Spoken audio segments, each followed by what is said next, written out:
Jangan-jangan saya itu pada saat itu lagi ateis tapi sok kenal agama. Jadi jangan dipandang saya itu ngerti gitu loh. Lah jangan-jangan saya hari ini itu juga sanksi gitu loh Mas. Nah, Mas Dadang ini. Jadi tes gitu ya Mas ya. Ah. Kasus saya sebagai ateis mirip-mirip Sabrang.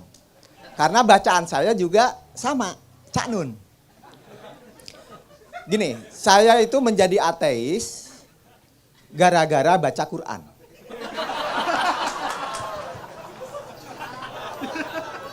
Setelah saya telusuri Al-Quran, ternyata yang ateis sejati itu Tuhan. Karena Tuhan tidak mentuhankan sesuatu. Karena kita hambanya itu disuruh mencontoh, mensuri tauladani Tuhan, maka saya meniru Tuhan untuk menjadi ateis.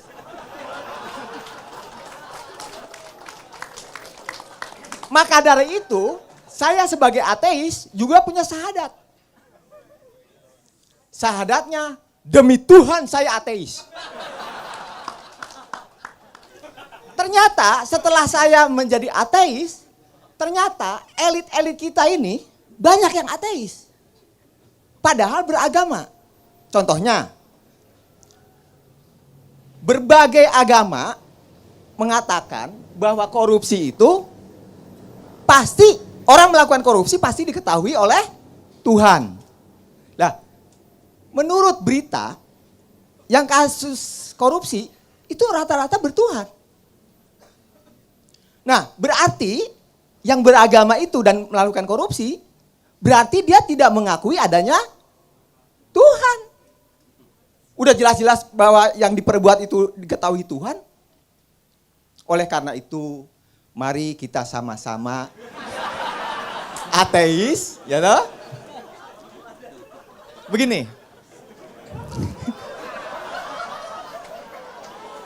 Karena dengan ateis lah kita akan menjumpai Tuhan.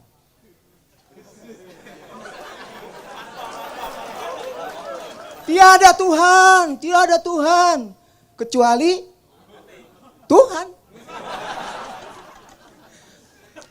Gini, saya sebagai orang Sunda ya. Dulu orang Sunda itu tidak berani menyatakan Tuhan, Allah, Yahweh, itu nggak berani. Karena bagi orang Sunda yang cetok wilo-wilo, nyata kelihatan. Loh, Jawa itu jajahan Sunda.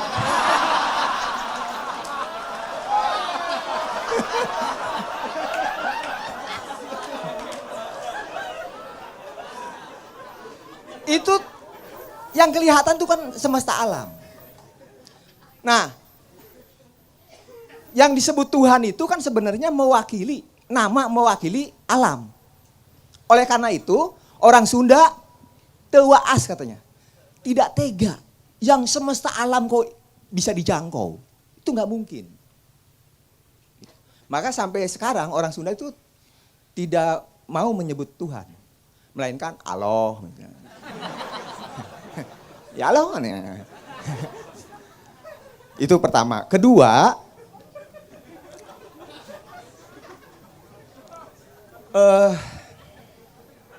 apa ya? Tadi menyinggung Katolik. Saya juga mengimani ateis, juga berdasarkan ini Katolik. Karena Tuhannya Katolik, Yesus, itu dari Sunda. Yesus itu dari kata yes Sunda sekali. Sekian, terima kasih. Ya, terima kasih Mas Dadang. Jadi,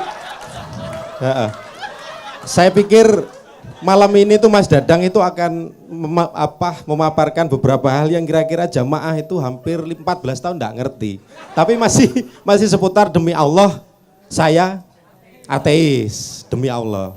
Jadi biar nyambung tadi, jangan-jangan hari ini itu Islam terlalu tamak. Semua sektor mau dikuasai. Nah, jangan-jangan kemudian orang Kristen, orang Katolik yang ada hari ini di Timur Tengah ataupun di Eropa yang dekat dengan Timur Tengah, mereka merasa harus angkat senjata juga karena mereka juga butuh berjihad melawan entah ISIS, entah Boko Haram dan yang lain-lain. Tapi tidak harus seperti itu, Ustaz. Monggo. Ya, saya komen sedikit saja. Kang Dadang ini contoh ateis yang soleh. Benar ya Kang Dadang? Benar kan? Saya lebih suka ateis yang soleh daripada ateis yang kafir. Ateis yang kafir itu sudah tahu ateis tapi dia nggak sadar bahwa dia itu ateis. Kang Dadang tadi bilang justru ateis seperti dia itu yang akan ketemu Tuhan. Benar. Benar dalam artian pada saat dia tahu bahwa dia itu ateis, lalu kemudian dia mencari hidayah. Dia tahu bahwa dia itu ateis sehingga kemudian dia mencari sesuatu supaya dia kemudian ketemu Tuhan yang sebenarnya. Itu saya kira.